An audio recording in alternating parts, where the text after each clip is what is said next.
네, 강프로입니다. 자, 두산 에너빌리티 보겠습니다. 자, 오늘 굉장히 기분이 좋은 날입니다.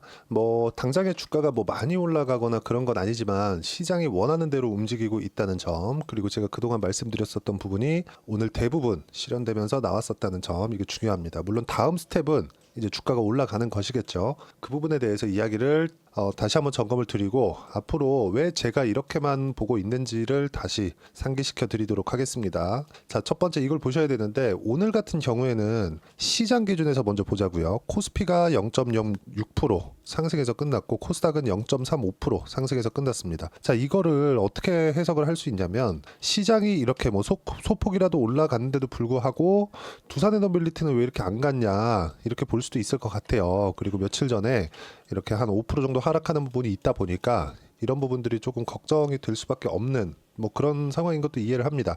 워낙에 한국 시장의 분위기가 좋지 않기 때문인데 이렇게 보셔야 됩니다. 오늘 같은 경우에는요, 시장을 방어하는 데 급급했고 오히려 바닥 구간에 있는 종목군들이 상승하는 그런 부분들이 나온 점도 있습니다. 그게 바이오죠. 제가 원전에 대한 이야기를 드릴 때 분명히 같이 봐야 되는 업종으로 두 가지를 더 말씀드렸어요. 바이오 그리고 조선입니다.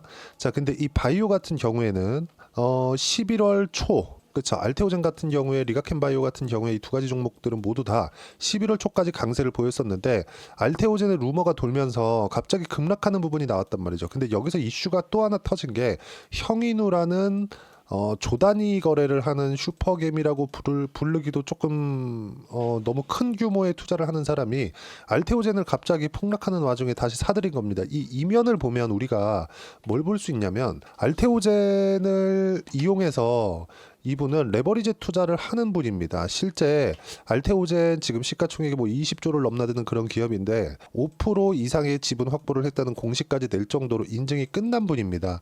근데 이분이 이 폭락하는 이 상황에서 알테오젠을 다시 샀어요. 자, 근데 그 구간을 보면 이분이 이 8월 5일날 알테오젠은 일부 정리를 했단 말이죠. 많은 물량은 아닌데 왜 정리를 했냐면 시장이 폭락할 때, 그렇죠. 시장이 완전히 박살이 날 때, 이때 알테오젠을 이용해서 다른 쪽에 주식담보대출을 받아서 매수한 종목군들이 있습니다. 그런 종목들까지 같이 다 내리다 보니까 담보 비율을 맞춰야 되기 때문에 어쩔 수 없이 매도를 했다는 게 이번에 밝혀진 겁니다. 다시 매수했기 때문에. 자, 그러면 우리가 이걸 보자고요. 지금은 두산에너빌리티를 가지고 이야기를 하는 날이니까 알테오젠 관련돼서 제가 잠깐 말씀을 드리면 같이 주도주에 속해 있기 때문에 이야기를 드리는 겁니다. 알테오젠이 마지막까지 강했죠. 시장은 계속해서 약했어요. 자, 보세요. 업종 차트를 보면 코스닥 같은 경우에는 여기 3월 26일 날부터 시작해서 중간중간 반등은 있었지만 계속해서 고가가 낮아지는 부분이 발생을 했고 급기야는 8월 달에 급락, 그리고 11월 달에 급락, 9월 달에 급락, 이런 상황까지 발생을 했죠.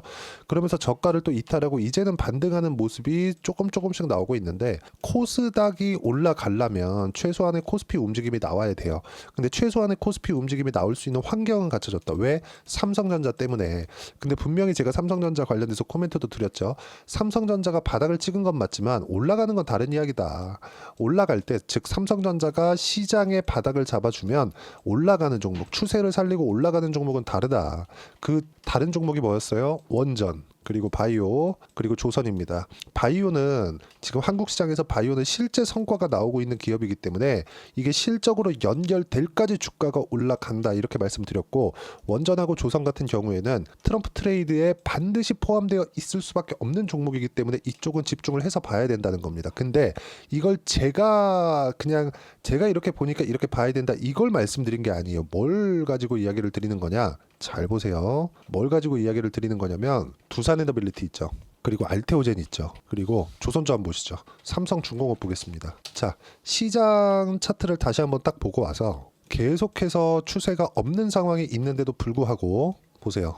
원전 살렸죠. 물론 여기서 분할합병 관련돼서 이슈가 있었죠. 근데 그런 부분들 다 무시하고 다시 저가가 올라오는 그런 부분들이 있었고, 알테오젠 같은 경우에 여기서 루머가 돌면서 한 차례 급락하는 부분이 있었지만 시장이 너무 안 좋았기 때문에 이 정도의 하락폭을 보인 거지, 이 고가에서 저가 따지면 진짜 상당히 많이 빠졌거든요. 한 40% 가까이 빠졌는데 이렇게 단기간에 급락이 나온 부분은 한국 시장의 특성도 있겠지만 루머가 돌아서 그런 거다. 그리고 무엇보다 시장이 찍어 눌렀기 때문에 하락이 가속화된 거다, 이렇게 볼 수 있겠죠. 그럼 우리가 보자고요. 제가 삼성전자를 왜 못 가냐? 조선주도 보세요. 조정은 중간중간에 받았지만 추세가 망가지거나 그런 움직임이 없었죠. 장기 이평선 계속해서 지키고 있었고요. 근데 삼성전자 한번 보자고요. 삼성전자 그리고 에코프로 BM 어떻습니까? 지금 이거 보면 애초에 추세가 망가져 있었다. 에코프로 BM 말할 것도 없다. 무슨 이야기냐? 주가가 올라가기 위해서는 이미 고가의 매물대를 소화하고 난 이후에 이 주가가 추가적인 상승세를 보일 수 있다는 거고, 이런 종목을 찾는 게 우선인 거지, 어떤 뭐 시장을 가지고 뭐 이제는 뭐 어디까지 올라갈 수 있다, 이익 성장률이 이렇게 될 것 같다, 이런 부분들은 전혀 중요한 게 아니라는 겁니다. 이걸 가장 중요하게 보셔야 돼요. 시장이 인정하는가. 그래야 수급이 이쪽으로 돌고, 수급이 도는 부분이 나와야 가격을 올릴 수 있다. 수급을 보고, 즉 거래량을 보고, 이런 얘기가 아닙니다. 거래량 볼 필요 없어요. 주가 올라가잖아요. 그냥 거래는 붙게 마련입니다. 보세요. 두산에너빌리티 올라가니까 거래 붙죠. 올라가니까 거래 붙죠. 그러면 올라가는 구간에서 내가 거래 꼭지? 이건 뭐 거래 터졌는데 음봉? 이렇게만 볼 거란 말이죠. 그게 아니라 우리가 매매를 할 때는 거래 터졌죠. 근데 신고가입니다. 이쪽 구간에서만 매매를 하는 거고요. 올라가죠. 그냥 확인하면 됩니다. 근데 체코 관련된 원전된 그 이야기가 있어요. 재료가 나왔어요. 안 올라갑니다. 고가에 잡으려고 하지 말고 그냥 파세요. 그쵸? 근데 이쪽 다 버리는 거죠. 다시 올라와요. 지금부터 다시 보면 됩니다. 알테오젠 마찬가지예요. 알테오젠은 여기 보시잖아요. 23년 9월 달에 이미 신고가를 만들어냈습니다. SC 제형 관련돼서 이야기를 제가 계속해서 드려오기도 했지만, 그리고 매물 소화 과정을 계속해서 보내왔죠. 왜? 2년에서 3년 정도의 고가 매물이 쌓여 있기 때문에. 그러면 보세요. 한 달, 두 달, 세 달, 네 달, 5달째 올라갑니다. 이때 재료가 터졌어요. 머커와의 계약건. 그러면서 여기 8만원, 9만원부터 시작해서 쭉 올라가서 45만원까지 주가가 올라간 거죠. 전 마지막 시세를 먹질 못했습니다. 매매를 대충 여기 정도까지는 했거든요. 실제 제가 어떻게 매매를 했는지 보여드릴게요. 지금 제가 이야기를 드리는 내용 그대로인데, 자, 요 화면은요, 키움증권에서 제공하는 자동일지 차트 화면입니다. 실제 제 매매한 내역이 그대로 찍혀 나오는 거고, 제 계좌번호예요. 상승하는 구간에 공략하죠. 올해 1월과 2월, 그쵸? 2월과 3월이죠. 상승하는 구간. 매매, 또 상승하는 구간, 상승하는 구간. 그쵸? 이렇게까지 가기에는 이거 시장 좀 무서워서 못했습니다. 근데 보세요. 어때요? 급락 나오죠. 이렇게까지 빠진 것도 운이 좋아서 빠진 거다. 저는 이제 확인하고 다시 매수한 구간 잡을 겁니다. 자, 그리고 지금 이야기를 드리고 있는 두산에너빌리티. 자, 내용 보세요. 상승하는 거 확인하고 매수하죠. 그쵸? 이 밴드 안에 있기 때문에 다시 내려갈 때 또 매수하죠. 그리고 올라오는 구간 확인하고 매수하죠. 그리고 매도하고 끝. 이제 올라오죠. 다시 매수합니다. 이런 부분이 가장 중요하다. 매매하는 과정에서 내가 어떤 종목을 해야 되는지. 근데 두산에너빌리티보다 먼저 갔었던 종목군들이 있습니다. 보세요. 두산. 그쵸? 그쵸? 이것과 우리기술까지 꾸준하게 이런 식으로 매매를 해왔다. 매매하는 과정에서 가격을 봐야 되는 건 너무 중요한 겁니다. 이런 부분들이 시장이 최소한의 안정권에 들어와 있을 때 이런 상황이 가능하다는 건데, 시장의 안정화는 누가 만들죠? 삼성전자가 만든다. 근데 삼성전자 어떻게 됐죠? 삼성전자 밑에 딱 보이면 어때요? 이렇습니다. 지금 상황이 안 좋아요. 다시. 근데 삼성전자가 5만 원을 이탈해서 뭐 4만 원 이탈하고 이렇게까지 갈 수는 없습니다. 지금 상황에선 불가능해요. 트럼프 관세를 매긴다는데요. 불가능합니다. 그래도 불가능해요. 그런 부분들을 모두 반영한 결과가 9만 원부터 5만 원까지 빠진 이 상황입니다. 더 내려가잖아요. 삼성전자에서 추가적으로 자사주 매입 못할 것 같아요. 합니다. 그쵸? 이게 올라갈 수 있는 동의는 못 만들지언정 하락을 방어할 수 있을 정도는 됩니다. 그럼 그때 삼성전자가 성장성이 떨어져서 그런 거지, 돈은 잘 벌고 있기 때문에 자산 가치에 대한 부각이 받을 수밖에 없어요. 그러면 시장이 올라가진 않아도 내려가진 않는 상황이 온다는 거죠. 시장이 멈춰 있을 때, 안정권에 있고 멈춰 있을 때 주도주가 시세를 낼 수밖에 없는 시세가 나오게 되는 거고, 그런 종목군들이 원전, 조선, 그리고 바이오입니다. 그래서 이야기를 계속해서 드려왔고, 이런 내용들이 오늘 정확하게 뒤집혀서 나온 거예요. 시장은 가만히 있는데 여기 삼성전자는 하락했고 하이닉스 5% 빠졌습니다. 근데 특이하게 에코프로비엠이 6% 상승을 했어요. 이건 왜 그러냐? 코스피로 이전한다네요. 이전하면 뭐 달라지나요? 갑자기 뭐 코스닥에 있다가 코스피로 가면 성장성이 확 올라가나요? 그렇지 않죠. 절대 그렇지 않은 겁니다. 이거는 그냥 수급에 의한 6% 상승세가 나온 거고 고가 매물을 소화하기는 아직까지는 시간이 상당 부분 필요하다. 우리는 이쪽 구간에서 뭘 봐야 돼요? 시장이 안정화가 됐기 때문에 이제 시장이 뭐 폭락하거나 그런 상황은 없어요. 안정화가 됐기 때문에 우리는 주도주 위주로 두산 에너빌리티와 같은 주도주 위주로 매매를 해야 될 때가 됐습니다. 그리고 이 내용을 소통방에서 제가 계속해서 말씀드려요. 오늘 같은 경우에도 제가 상당히 기분이 좋은데 왜? 원하는 만큼 나왔으니까 이제부터는 시세 구간 맞춰서 매매만 잡으면 되니까. 자 보세요. 삼전 하이닉스 1에서 4% 약세 마감. 초대형주는 약하고 시장은 보합권. 바이오는 강한데 예상대로다. 아직 바이오 매수할 때는 아니다. 한 다음 주 월요일 정도면 유한양행부터 매수를 할 생각입니다. 가격대는 다르니까 그 가격대는 제가 소통방에서 실시간으로 이야기를 드리고 소통방은 다 무료로 진행하고 있어요. 그리고 매수는 유한양행 먼저, 그리고 우리가 캠바이오, 알테오젠, ST팜 이 순서로 간다. 이 종목에 대한 순서는 변경될 수 있지만 종목 변경은 없다. 다음 주 월요일 매수 나올 듯. 그리고 두산에너빌리티도 지금 약간의 조정, 한 이틀에서 3일, 길면 일주일 정도의 조정이 나올 수 있지만 그때 구간을 활용해서 매수하는 상황을 만들어야 되고, 그런 부분들을 제가 애초에 이야기를 드렸어요. 어저께 같은 경우에도 그래요. 시장 특이점 삼성전자 3%, 하이닉스 5% 하락, 2차전지 모두 약세다. 시장 보합권, 삼성전자 저가 이탈 못함, 트럼프 관세 코멘트가 있어도 마찬가지. 빠르면 이번 주 바이오 매수 예정. 근데 오늘 반등 나왔죠. 이제는 매수할 구간이 임박했다는 겁니다. 조선주는 지금 매매 중이고 원전도 공략 예정이다. 두산에너빌리티와 우리기술과 같은 종목이 되겠죠. 이런 부분들을 제가 소통방에서 하나하나 이야기를 드리고 있고요. 모두 무료로 진행하고 있으니까 구독과 좋아요만 눌러주시면 무료 입장 가능하니까 소통방 들어오시면 되고, 구독과 좋아요 꼭 좀 부탁드리고요. 그리고 제가 입장 링크를 보내드릴 수 있게 여기 010-8713-1916으로 구독이라고 문자 보내주시면 소통방 입장 링크 순차적으로 공유를 해드리도록 하겠습니다. 어떤 식으로 매매를 해야 되는지에 대해서 이야기를 드린 거고요. 두산에너빌리티는 이제 분할합병이나 이런 부분들 다 끝났습니다. 추가적으로 여기서 나올 수 있는 내용은 없어요. 상법 개정이 빨리 됐으면 좋겠는데 이거는 우리가 할 수 있는 내용이 아니니까 그냥 했으면 좋겠다 이렇게 생각할 뿐입니다. 상법 개정 전에 하도 이 두산의 이 바깥 이 아저씨들이 하도 이 잔머리를 많이 써가지고 더 안 나오길 바랄 뿐입니다. 근데 이게 나오더라도 원전 관련된 종목 중에서 한국 시장에서 할 수 있는 종목은 제한적일 수밖에 없죠. 두산과 두산에너빌리티, 그리고 우리기술, 그렇죠. 단기 시세를 볼 수 있는 이런 쪽만 우리가 공략할 수 있는 거니까 이 종목에 집중을 하셔야 되고, 중요한 건 언제 어떻게 매매를 해야 되는지다. 그리고 시장과 연계시켰을 때 시장의 안정화를 언제부터 보고 이게 확인된 이후에 내가 두산에너빌리티를 어떻게 매수해야 되는지 소통방에서 제가 하나하나 그쵸? 이런 식으로 계속 이야기를 드리고 있습니다. 11월 26일 날 바이오 매수에 시간 필요하다. 확인되는 즉시 매수 예정. 시세 확인이 필요하다. 오늘 시세가 나온 거죠. 시장은 올라가지 않았는데 그러면 시장에 대한 가격 부담 없다는 거죠. 근데 주도주 내에서 우리가 포트폴리오를 구성해야 돼요. 많이 올라간 거 하나, 내려간 거 하나 이렇게 짜는 게 아니라 올라간 중에서 종목을 나누고, 그리고 또 상승하는 중에서 종목을 나누고, 즉 바이오 포트폴리오, 원전 포트폴리오를 같이 가져가는 거다. 이런 부분을 제가 소통방에서 무료로 진행하고 있으니까 구독과 좋아요 눌러주시고요. 제가 입장 링크를 보내드릴 수 있게 010-8713-1916으로 구독이라고 문자 보내주시면 소통방 입장 링크 순차적으로 공유를 해드리도록 하겠습니다. 자, 그리고 제가 가격에 대해서 이야기를 드렸으니까 이 가격 기준에서 어떻게 봐야 되는지 그 부분에 대해서는요. 두산에너빌리티의 단기 보유 전략, 단기는 2주입니다.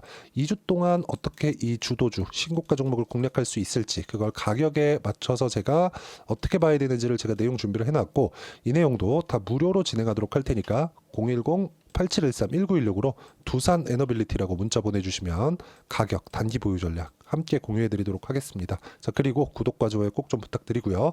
어려운 시장은 이제 다 지나갔다고 보여집니다. 삼성전자가 5만 원을 이탈해서 추세를 다시 한번 하락으로 끌고 들어가기 어렵기 때문에 그렇습니다. 이런 구간에서 두산에너빌리티를 포함해서 어떤 종목을 연말이나 연초에 해야 되는지 그 부분을 제가 딱 한 종목으로 줄여서 준비를 해놨으니까 영상 끝까지 시청하시고요. 모든 분들이 성공 투자하셨으면 참 좋겠습니다. 네, 4분기가 돼도 시장의 회복세가 나오지 않고 있습니다. 미증시는 계속해서 좋은데 한국 시장은 어려운 구간이 계속됩니다. 이 가운데서도 영상을 끝까지 시청해 주시는 분들을 위해서 제가 4분기 그리고 25년 1분기까지 주도할 수 있는 주도주를 준비를 해왔습니다. 같이 공유를 해드릴 거고요. 이런 부분들을 제가 계속 같이 매매를 하고 있습니다. 자, 내용 보시면 1분기와 2분기 그리고 1분기부터 3분기 지금까지도 강세를 보이고 있는 알테오젠과 같은 종목군들 다 제가 매매를 해왔었던 종목군들이고요. 최근까지도 매매를 같이 해오고 있습니다. 자, 저는 가장 투명하게 공개를 하고 있죠. 제가 매매하는 내용들을 다 오픈을 해서 이야기를 드리고 있습니다. 실제 제 계좌 수익률들이고요. 이런 부분들을 어떤 식으로 내는지를 이해하고 파악해야 되는 게 중요합니다. 자, 내용 보시면 HLB 어떻습니까? 상승하는 구간에 매매한 결과 31.9%의 수익 구간 1월 달입니다. 그렇죠? 이걸 제가 5월 달까지 매매를 꾸준하게 해왔고 마지막 매매는 6월 달에 끝냈습니다. 하한가 두 방을 피하고 다시 마지막에 그렇죠? 20% 정도 수익 구간까지 이 부분도 확인시켜 드릴게요. 알테오젠 같은 경우에는 여기 5월과 6월 달에 매매한 내용인데 매수 타점을 2번 잡았죠. 그리고 매도를 4번 잡은 결과 33%의 수익 구간 한 군데에서만 이렇게 나온 거고 이 부분을 다시 한번 확인해 보면 자, 알테오젠을 한번 쳐보겠습니다. 알테오젠 딱 쳐보면 제가 여기 2월과 3월 달 그리고 5월과 6월 달 그리고 9월 달까지 매매 구간을 꾸준하게 만들어 왔죠. 여기서 눌림목 구간을 한번 더 준다면 다시 매수 구간을 잡을 예정이지만 지금은 4분기 그리고 내년 1분기까지 주도주가 어떻게 형성이 되는가 그리고 어떤 종목을 잡아야 되는가 그 부분이 중요하니까 그 부분에 대해서 이야기를 드리도록 하겠습니다. 자, 내용 보시면요. 이 내용을 모두 수렴하고 있어야 된다. 이 세 가지 내용만 갖춰져 있으면 주식시장에서 나 혼자 나 스스로도 꾸준하게 수익이 나는 주도주를 잡아낼 수가 있습니다. 자, 내용 보시면 8월 5일날 시장 폭락이 나왔죠. 미국의 경기 침체 우려감이 불거지면서 시장이 폭락이 나왔는데 그 시장 폭락 구간 안에서도 가장 강했었던 업종이 뭔가 이 부분을 체크를 해보셔야 되고요. 그리고 실적에 대한 부분은 미래가치가 들어가야 되지만 이건 너무 당연하게 들어가야 되는 겁니다. 미래가치가 좋아지는 부분. 근데 지금까지 실적이 좋으면 더 좋겠죠. 전 지금 당장의 실적은 그렇게 중요하게 보진 않는데 이번에 준비해온 종목은 지난 3개년 연속 순수익이 증가했다는 점 주목해서 봐야 되겠고요. 그리고 가장 중요한 점 수급이죠. 그래야 단기간에 수익을 낼 수 있겠죠. 이건 뭐냐? 저점 매집봉이 꾸준하게 나오고 있는가? 외국인들의 미친 매집이 나오고 있는가? 이런 부분인데 이 종목이 뭐냐? 제가 이렇게 차트로 준비를 해왔습니다. 자, 내용을 간단하게 보셔야 돼요. 폭등 전에 꾸준하게 매집봉이 나오는가? 그리고 시장 폭락 즉 시장보다 강한 움직임을 보이고 있는가. 여기가 8월 달입니다. 8월 달에 똑같이 폭락이 나왔지만 회복하는 과정에서 빠르게 회복 구간을 만들어냈죠. 제가 종목만 띡 던져 드리는 게 아니라 아까 전에 말씀드렸었던 대로 여기 소통방에서 어떻게 대응하는지 그리고 어떻게 가격대를 잡아야 되는지 이런 부분까지 제가 함께 공유를 해드리고 있으니까 이 내용 확인해 보시면 됩니다. 시장에서 강한 종목은 제가 모두 참여해서 매매를 하고 있다고 보시면 됩니다. 자, 그런데도 불구하고 제가 왜 15에서 30%냐? 구간별로 달라진다는 거죠. 그렇죠? 내가 정확하게 바닥에 잡아서 이쪽에서 팔고 나올 수 없다. 그렇기 때문에 이런 부분을 이해하는 부분이 필요합니다. 그렇기 때문에 제가 여기 소통방에서 책임감을 가지고 운영을 하고 있다는 점. 자, 그러면 이 내용이 1분기와 2분기는 HLB, 1분기부터 3분기까지는 알테오젠, 그리고 4분기부터 25년 1분기까지 그렇죠? 이 종목을 준비해 왔으니까 받아가셔서 모든 분들이 수익을 내셨으면 좋겠고요. 이 내용은 여기 010-8713-1916으로 주도주라고 문자 보내주시면 제가 여기 소통방 초대와 함께 4분기 주도주 함께 공유를 해드리도록 하겠습니다. 시장이 너무 어렵습니다. 이 어려운 상황 속에서도 정말 꾸준하게 수익을 내기 위해서는 주도주 내용을 반드시 파악을 하셔야 되고 이 주도주를 가지고 매매를 하시면 충분하게 수익 구간을 만들 수 있습니다. 허황되게 50%, 100% 이런 식으로 이야기 드리지 않습니다. 그리고 이 내용을 꾸준하게 내가 실현시켜 갈 수 있는가 이런 부분이 너무 중요합니다. 이 내용에 대해서도 제가 소통방에서도 이야기를 드리겠지만 이 종목 딱 받아가셔서 한번 경험해 보시면 완벽하게 주도주 매매만 하실 수 있을 거니까 이 내용 010-8713-1916으로 주도주라고 문자 보내주시면 제가 소통방 초대와 함께 주도주를 확인시켜 드리도록 하겠습니다. 타점이나 그런 부분까지 함께 제가 공유를 해 드릴 테니까 받아가셔서 충분한 수익 내셨으면 좋겠습니다.